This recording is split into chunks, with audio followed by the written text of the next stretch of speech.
Shadows and salvation. The city looked different in the rain. Jerome Sullivan watched droplets chase each other down the cafe window, turning the neon signs outside into watercolor smudges. He'd been nursing the same cold coffee for 2 hours, his fingers occasionally strumming silent chords on the worn tabletop. The manager had given him that look again, the one that said his welcome was wearing thin. At 19, Jerome had survived 16 months on the streets after his grandmother's passing left him without a home.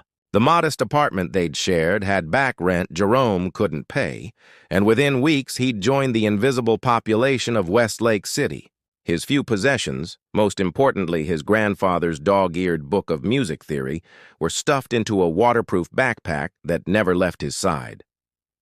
"Closing in 10, the manager called. Not quite looking at him, Jerome nodded, gathering his dignity along with his backpack. Outside, the November rain had turned vicious, drumming against storefronts and transforming gutters into miniature rapids. He tugged his threadbare jacket tighter and headed toward the underpass where he'd been sleeping. 3 blocks from shelter, a sound cut through the downpour. A cry, unmistakably human and frightened. Jerome hesitated. Involving himself in other people's problems had rarely ended well for him, but something in that voice, young, terrified, pulled him toward the small park that served as the neighborhood's token green space. There, beneath a decorative gazebo, stood a girl of perhaps 15. Her designer coat was soaked through, her dark hair plastered to her face. More concerning were the 2 figures circling her, their intentions clear in their predatory movements. "Just give us the watch and the phone. Princess," one was saying, "and you can run home to Daddy." Jerome assessed his options in seconds. He was tall but lean, hardly intimidating, but he had surprise on his side and a voice that could project. He'd learned that much from his grandmother's choir lessons. "Police! Hands where I can see them!" he bellowed, charging forward with confidence he didn't feel. The effect was immediate. The would-be thieves startled, then scattered into the rain without looking back. The girl remained frozen, eyes wide with lingering terror. "They're gone," Jerome said, softening his voice. "Are you okay?" She nodded shakily. "I got lost. My father's hosting an event at Blackwood Tower and I just wanted some air, but my phone died and then—" She stopped, a sob catching in her throat. Blackwood Tower. "That's Vincent Blackwood's building?" "He's my father," she said simply. Jerome blinked. Vincent Blackwood was practically royalty in Westlake.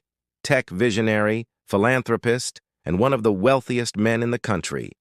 This soaking wet girl was Olivia Blackwood, whose face occasionally graced local news when her father made another multi-million-dollar donation. "I'm Jerome," he said, keeping a respectful distance. "I can help you get back." She studied him cautiously, then nodded. "I'm Olivia." They walked in silence for several blocks, Jerome pointing out the shortest route back to the gleaming Blackwood Tower that dominated the skyline. As they approached, security personnel rushed forward, speaking urgently into earpieces. "Miss Blackwood, your father has half the city looking for you." Olivia turned to Jerome. "Wait," she said as guards moved to separate them. "He helped me." Those men in the park, what happened next was a blur. Security escorted them both inside, where the warmth hit Jerome like a physical force. Vincent Blackwood himself appeared, his relief at seeing his daughter quickly giving way to intense focus on Jerome's presence. "You helped my daughter?" The man's voice carried the weight of someone accustomed to being heard. "Anyone would have," Jerome answered, suddenly conscious of his appearance, soaked through. "Worn clothes, unwashed hair? Not anyone," Vincent countered. His eyes, remarkably similar to his daughter's, seemed to read Jerome's entire history in moments. "What's your name, young man?" "Jerome Sullivan, sir." "Do you have somewhere to be tonight, Jerome Sullivan?" The truth hovered on his lips. He could lie, preserve what remained of his pride. But something in Olivia's expectant gaze made honesty feel necessary. "No, sir." "I don't." Vincent Blackwood nodded once, decision made. "Then tonight you'll be here. Tomorrow we'll talk." And just like that, Jerome's world tilted on its axis, all because of a chance encounter in the rain. Open doors. The guest bedroom in the Blackwood penthouse was larger than any apartment Jerome had ever lived in. Morning light streamed through floor-to-ceiling windows, illuminating a space that felt more like a luxury hotel suite than someone's home. He sat on the edge of the bed, still wearing the borrowed clothes, soft cotton pants and a t-shirt that probably cost more than a week's worth of meals on the street.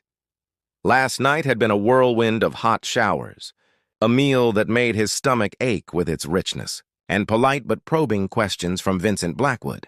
Jerome had shared the sanitized version of his story: his grandmother's death, the eviction, the struggles to find steady work without a permanent address. He'd omitted the hunger that gnawed constantly, the fear that came with each sunset, the occasional desperation that had nearly driven him to choices he'd regret. A knock at the door interrupted his thoughts. "Come in," Jerome called.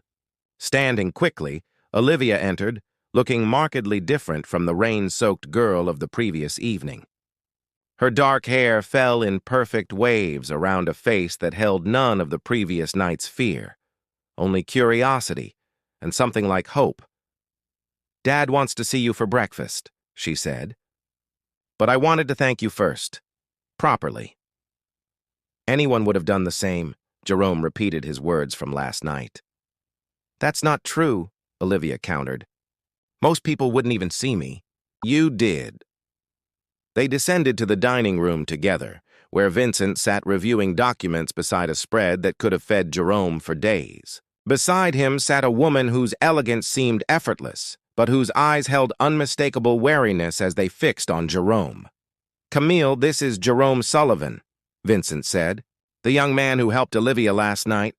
Jerome, my wife, Camille, thank you for your hospitality." "Mrs. Blackwood," Jerome said, falling back on manners his grandmother had drilled into him. Camille nodded, her smile not quite reaching her eyes. "Any friend of Olivia's is welcome here." "He's not exactly my friend yet, Mom," Olivia said with unexpected directness. "But I'd like him to be." Vincent cleared his throat. "Jerome, I've made some calls. There's a program through my foundation that helps promising young people who've faced hardship. We provide housing, education, mentorship, a fresh start." He slid a folder across the table. "I'd like to offer you a place." Jerome stared at the folder without opening it. "Why?" The question escaped before he could censor himself. "Because talent and potential shouldn't be wasted," Vincent answered smoothly.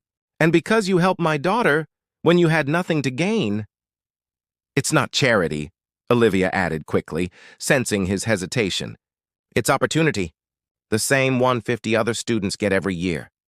Jerome opened the folder, scanning details of a residential program at Westlake Academy, the city's most prestigious prep school, along with stipends for living expenses and mentorship with industry professionals. It was everything he'd given up hoping for, presented on embossed stationery. "I play piano," Jerome said suddenly. "Or I did. Before." Something in Vincent's expression shifted. "Do you now? There's a Steinway in the conservatory. Perhaps you could demonstrate after breakfast."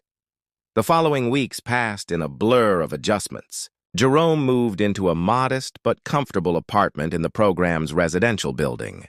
He attended placement tests, received uniforms and textbooks, and tried to ignore the stares of students who could smell his otherness despite his new clothes. Olivia became his unexpected ally, her easy confidence and genuine interest in his story creating a bridge between worlds. She sat beside him at lunch when others wouldn't, introduced him to teachers who might otherwise have overlooked him, and never once made him feel like a charity case. Camille Blackwood remained coolly polite during Jerome's occasional visits to the penthouse, her skepticism palpable. "You understand my concerns," she said one evening when they found themselves momentarily alone. "Olivia has a tender heart. I wouldn't want to see it taken advantage of." "I'm not here for what your family has, Mrs. Blackwood," Jerome replied. "I'm here for what I might become." Something in his response seemed to surprise her, though her expression remained carefully composed. Vincent proved more enigmatic. His interest in Jerome seemed to deepen after hearing him play that first morning, Jerome's fingers remembering the Chopin piece his grandmother had taught him, muscle memory overcoming the years without practice. Vincent arranged for private lessons, spoke of connections at prestigious conservatories, and watched Jerome's progress with an intensity that sometimes felt weighted with unspoken expectations. 1 month into his new life, Jerome sat on a bench in the academy's courtyard. Textbooks open beside him, still marveling at the turn his life had taken. A shadow fell across the page. "Settling in?" Olivia asked, dropping onto the bench beside him. "Getting there," Jerome admitted. "Your father's program is incredible, but you're waiting for the other shoe to drop," Olivia finished. "I get it. Nothing comes without strings." Jerome studied her, surprised by her perception. "Exactly." Olivia smiled, the afternoon sun catching in her dark eyes. "Maybe the string is just that you keep being the person who stopped to help a scared girl in the rain." "That's not such a terrible obligation, is it?" For the first time since his grandmother died, Jerome felt something dangerously like belonging. Whether it would last remained to be seen, but for now, it was enough to make him smile back. "I can manage that," he said.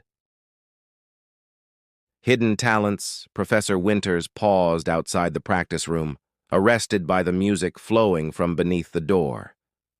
The piece was Rachmaninoff, difficult, emotional, requiring both technical mastery and interpretive depth. What stopped him wasn't just the skill, but the raw feeling infused into every note. He pushed the door open quietly to find Jerome Sullivan hunched over the keys, eyes closed, completely absorbed. The boy's fingers moved with a confidence that belied his recent return to playing, coaxing sounds from the instrument that many of Westlake Academy's lifelong students could only dream of achieving. When the piece concluded, Professor Winters broke the silence with slow, deliberate applause. Jerome startled, nearly knocking over the bench as he stood. "Sir, I'm sorry. I didn't realize anyone was listening." "How long have you been playing?" Winters asked, ignoring the apology. "My grandmother taught me from age 6 until I was 17, Jerome answered. Then circumstances changed. 2 years without touching a piano, and you can play Rachmaninoff like that?" Winters shook his head in disbelief. "Mr. Sullivan, you have a rare gift, one that shouldn't be squandered on required courses and general education." Within days, Jerome's schedule was restructured. Advanced music theory replaced basic mathematics. Private instruction with Professor Winters supplemented regular classes. Word spread throughout the Academy's faculty. The scholarship student from Vincent Blackwood's program wasn't just a charity case, he was potentially a prodigy. "They're saying you could qualify for Juilliard," Olivia said as they walked through. The small city park. The same one where they'd first met, now transformed by spring sunshine. "Dad's already making calls." Jerome shrugged uncomfortably. "It's all happening so fast. 3 months ago I was sleeping under a bridge, and now you're being fast-tracked to one of the world's premier music conservatories." Olivia bumped his shoulder playfully. "Some people would be celebrating." "I am grateful," Jerome insisted. "It's just, sometimes I wonder why your father took such an interest. The program was already amazing, but all these special arrangements, the lessons, the connections, the way he comes to every recital." Olivia's smile faltered slightly. "Dad appreciates talent, and he believes in investing in potential." "There's more to it," Jerome said quietly. "I can feel it when he watches me play, like he's looking for something specific." Olivia was silent for several steps before responding. "Did I ever tell you about my brother?" Jerome stopped walking. "You have a brother?" "Had," she corrected softly. "Thomas. He died when I was 7. He was 18 and a pianist, incredibly talented according to everyone. There was an accident during his freshman year at Juilliard." She stared straight ahead. "Dad doesn't talk about him. There are no pictures in the house. It's like he never existed except your father found another young pianist to support," Jerome finished, understanding dawning. "You're not a replacement," Olivia said quickly. "But maybe you're a second chance. For all of us." The revelation settled heavily between them. Jerome felt the weight of expectations he hadn't known existed pressing down on his shoulders. "What happened to your parents, Jerome?" Olivia asked suddenly. "You've talked about your grandmother. but never them. Jerome's jaw tightened. Some doors were harder to open than others. "Another time," he said. Camille Blackwood stood in the doorway of her husband's home office, watching as he reviewed Jerome's latest assessment from Professor Winters. "You're getting too involved, Vincent," she said. "This boy isn't Thomas." Vincent didn't look up. "I'm well aware of that fact, Camille." "Are you?" "Because you're pulling strings that go far beyond our normal scholarship program. The board is beginning to notice the special treatment. The boy has extraordinary talent." "And a past we know very little about," Camille countered. "I've had some preliminary research done. There are gaps in his history that don't add up." This finally drew Vincent's attention. "What kind of gaps?" "His parents' deaths are unclear. His grandmother's custody arrangements seem informal at best, and there's a period before he became homeless that he never discusses." Camille moved closer. "I'm not saying he's dangerous, but Olivia is growing attached, and we know nothing about him beyond the fact that he can play piano and happened to be in the right place at the right time." Vincent studied his wife's concerned face. "Have your investigators dig deeper but discreetly. Jerome has earned some measure of trust, but you're right. We should know who we're dealing with." Neither noticed Olivia standing in the hallway, just out of sight, her expression hardening with each word. Jerome's fingers hovered over the piano keys, his concentration broken by the buzzing of his phone. A message from Olivia. "Need to talk. Meet at our spot. Important." Their spot had become a small gazebo in the Academy Gardens, private enough for honest conversation, but public enough to be proper. When Jerome arrived, Olivia was already waiting, her usual composure noticeably absent. "They're investigating you," she said without preamble. "My mother has people looking into your past." Jerome felt blood drain from his face. "What have they found?" "I don't know details," Olivia admitted, "but they mentioned gaps they want to fill in, about your parents, about before you were homeless."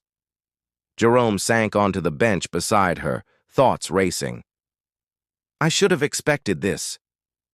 "What are they going to find, Jerome?" Olivia asked, her voice gentle but insistent. "What don't they know?" He looked at her. This girl who had become his closest friend, whose family had given him a second chance, who deserved honesty, even if it might change everything. "My father is in prison," he said finally. "Has been since I was 12. My mother left when I was a baby, and the year before I became homeless, He swallowed hard. "I made choices I'm not proud of. Choices that hurt people who trusted me." Olivia reached for his hand, her fingers warm against his suddenly cold skin. "Tell me everything," she said, "and then we'll decide what to do." Storms within rain lashed against the windows of the Blackwood penthouse, mirroring the tension within. Vincent stood by the fireplace, his normally composed face tight with anger. Camille sat perfectly still on the sofa, while Olivia paced between them, her own fury evident in every step. "You had no right to investigate him behind our backs," Olivia said. "Jerome trusted us, trusted me. And you've been treating him like a criminal from the start." "We had every right," Camille countered. "We brought a young man with an uncertain background into our home, into your life. Precautions were necessary." "Then you should have asked him directly, not hired private investigators to dig through his past like vultures." Vincent raised a hand, silencing both of them. "Olivia, you need to understand something. Jerome Sullivan deliberately omitted significant details about his history. His father isn't just in prison. He's serving 20 years for armed robbery that resulted in a death. Before becoming homeless, Jerome was arrested for theft himself, though the charges were eventually dropped." "He told me all of that," Olivia said defiantly, 2 days ago, because he trusted me enough to share it." "And if he hadn't?" Vincent pressed. "If our investigators hadn't prompted this sudden honesty?" Olivia faltered briefly before regaining her composure. He was scared. "Wouldn't you be? His father's crimes aren't his. And those theft charges, he was with friends who stole from a store. He didn't take anything himself. But he didn't stop them either. He was 17 and stupid and trying to belong somewhere after his grandmother got sick. The point remains, Camille interjected, that he concealed these facts when applying for the program. That raises questions about his character? His character? Olivia's laugh was bitter. His character is evident in everything he's done since coming here. His grades, his music, the way he helps younger students with their compositions even when he should be practicing his own. You're judging him for survival and mistakes, not who he actually is. Vincent studied his daughter with newfound respect. In her defense of Jerome, he saw not just teenage defiance, but principled conviction. "Where is Jerome now?" he asked, his tone softening. "At the dormitory, probably packing," Olivia answered. "He assumes you'll revoke his scholarship once you've confirmed what the investigators found. He thinks it's over." Vincent exchanged a glance with Camille, a silent conversation passing between them. Then he nodded once. "Bring him here. Tonight. We'll talk. All of us." Across town, in a gleaming office tower that rivaled Blackwood's, another conversation was taking place. Harrison Wells, Vincent Blackwood's chief competitor in the tech industry, reviewed the file his assistant had placed before him.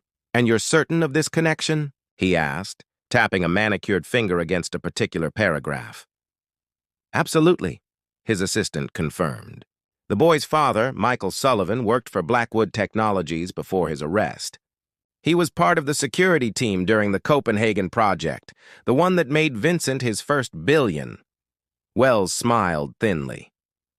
"How interesting that Vincent has taken such a personal interest in the son of a man who once threatened to expose certain irregularities in that project. A man who suddenly turned to crime after being terminated and whose claims were consequently discredited. The son likely knows nothing.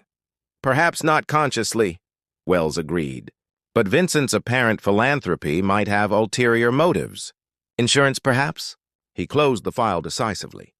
"Arrange a meeting with young Mr. Sullivan. Let's see what he makes of this information about his benefactor's history with his father." Jerome stood in the academy's practice room, playing furiously, as if the music could drown out the chaos in his mind. The piece was dark, turbulent, matching his mood perfectly as his fingers pounded the keys. He hadn't told Olivia everything.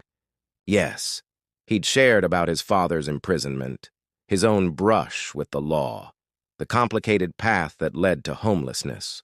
But he'd omitted the most painful truth. His father had once claimed that Vincent Blackwood himself was responsible for the circumstances that led to his crime. In his darkest moments, Michael Sullivan had blamed Blackwood for destroying his life. Jerome had dismissed these claims as the bitter ravings of a desperate man.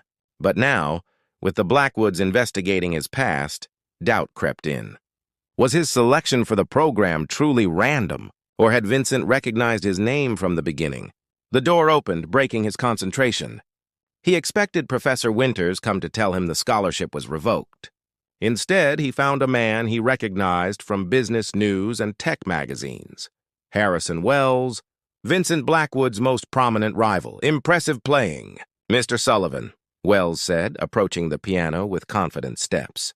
"You have your father's intensity." Jerome's hand stilled on the keys. "You knew my father?" "Not personally," Wells admitted. "But I know of his history with Vincent Blackwood.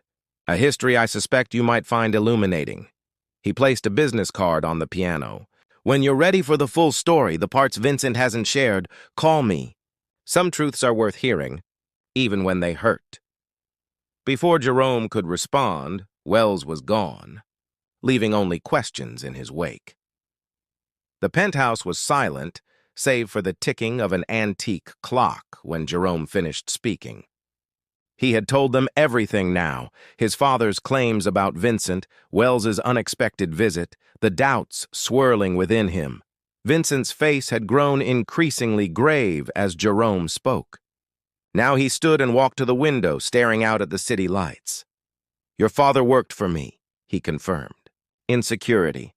He was part of a team protecting proprietary technology during development in Copenhagen. When certain safeguards were compromised, internal investigation pointed to him. He was terminated. He always said he was set up," Jerome said quietly. "That someone needed a scapegoat." Many claim innocence when caught, Camille observed. Mom, please, Olivia interjected. Vincent turned back to face them. What your father never knew, what no one outside the executive team knew, was that we later determined he was indeed framed by another employee. By the time we had proof, Michael had already... He paused. He had already committed the crime that sent him to prison. We reached out through legal channels, but he refused all contact. Jerome stared at Vincent, struggling to process this revelation. So you knew who I was from the beginning? When Olivia brought me here that night. Not immediately, Vincent admitted. But when you gave your full name, yes, I recognized it. I saw an opportunity to make right something that had gone terribly wrong. Your father's situation wasn't entirely my fault, but I bear some responsibility for not investigating more thoroughly before termination. That's why the special treatment, Jerome said, understanding dawning. The private lessons, the connections, it wasn't just about my playing, it was guilt. It started as obligation, Vincent acknowledged. But it continued because you proved worthy of every opportunity. Your talent is real, Jerome. Your potential is undeniable. Nothing given to you wasn't earned. Olivia moved to Jerome's side, her hand finding his. Wells approached you to create exactly this doubt, she said. He's using you to get at my father. She's right, Camille agreed, surprising everyone. Harrison has tried for years to undermine Vincent's success. This is merely his latest tactic. Jerome looked between them, feeling the weight of secrets long buried, of connections he never imagined existed between his past and present. What happens now? He asked finally. Vincent stepped forward, his expression resolute. Now we move forward, with complete honesty from all sides. Your scholarship continues. Your opportunities remain. But the choice to stay, knowing everything, that's yours alone. Harmony found spring blossoms drifted across the Westlake Academy courtyard, settling on rows of white chairs filled with proud families and distinguished guests. On stage, Jerome adjusted his tie nervously as he waited his turn at the podium. 1 year had passed since the night of revelations in the Blackwood penthouse.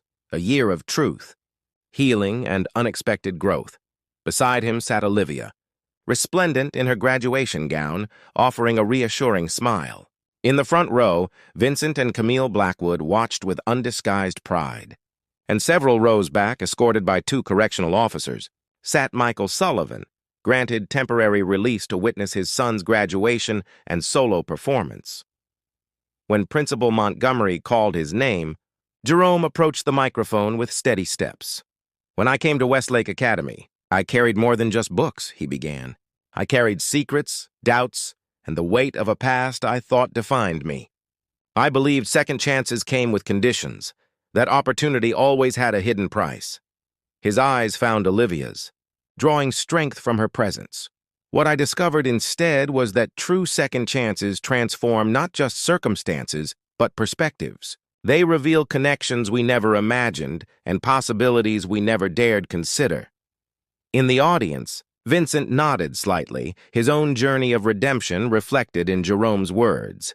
Today, I stand before you not as a recipient of charity, but as evidence of what becomes possible when trust overcomes suspicion, when truth replaces secrets, when we're brave enough to see each other's full humanity.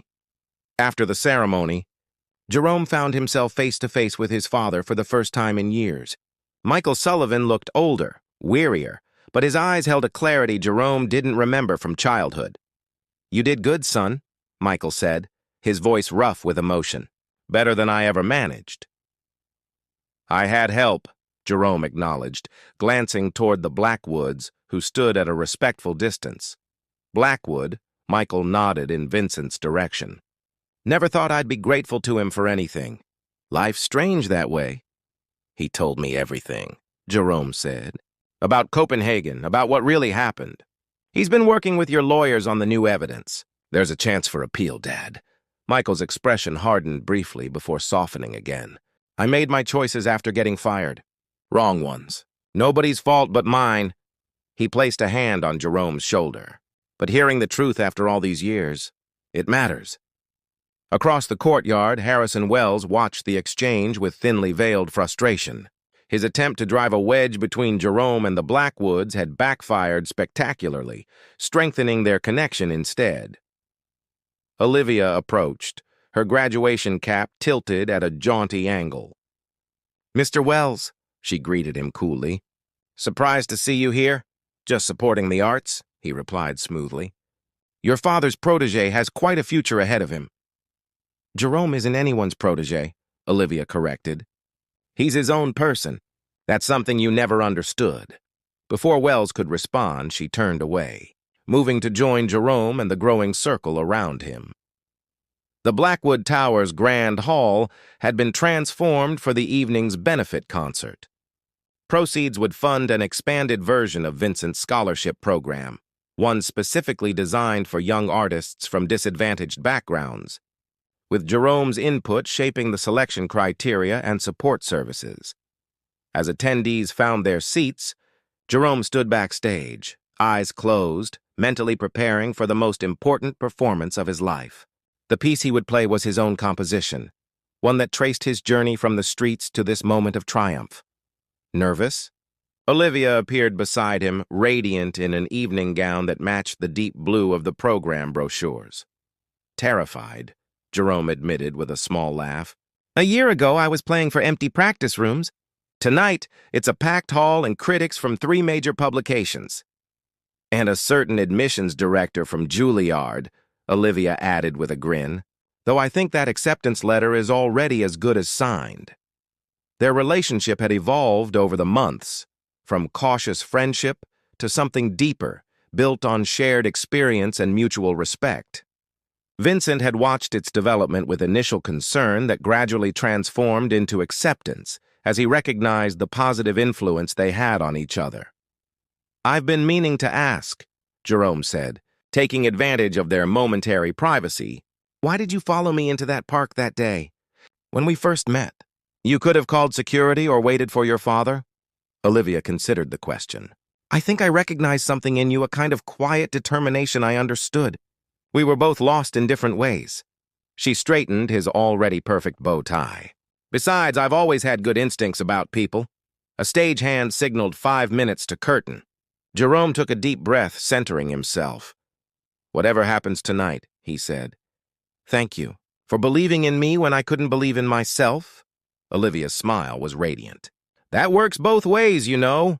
The final notes of Jerome's composition lingered in the air as the audience rose in thunderous applause. On his feet at the center of the front row, Vincent Blackwood's face shone with pride untainted by guilt or obligation. Beside him, Camille applauded with genuine enthusiasm, her initial skepticism long since replaced by respect. As Jerome took his bows, he caught sight of his father between his guards, standing despite protocol, tears streaming unashamedly down his weathered face. In that moment of triumph, Jerome understood that his journey wasn't about rising from homelessness to acclaim, or even about healing old wounds between families. It was about the bridges built between worlds that seemed impossibly distant. Bridges made of music, truth, and the courage to begin again. When he returned to the stage for an encore, he beckoned Olivia to join him at the piano. Though not a performer herself, she had become his most trusted critic and collaborator, her insights shaping his compositions in ways neither had anticipated.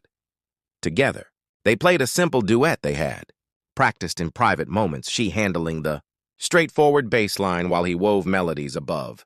It wasn't technically perfect, but it held an authenticity that moved the audience more deeply than virtuosity alone could achieve. As the final chord faded, Jerome knew with certainty that whatever challenges lay ahead, conservatory studies, his father's ongoing legal battle, navigating a relationship across social divides, the harmony they had found together would sustain them. Some bridges, once built, stand forever.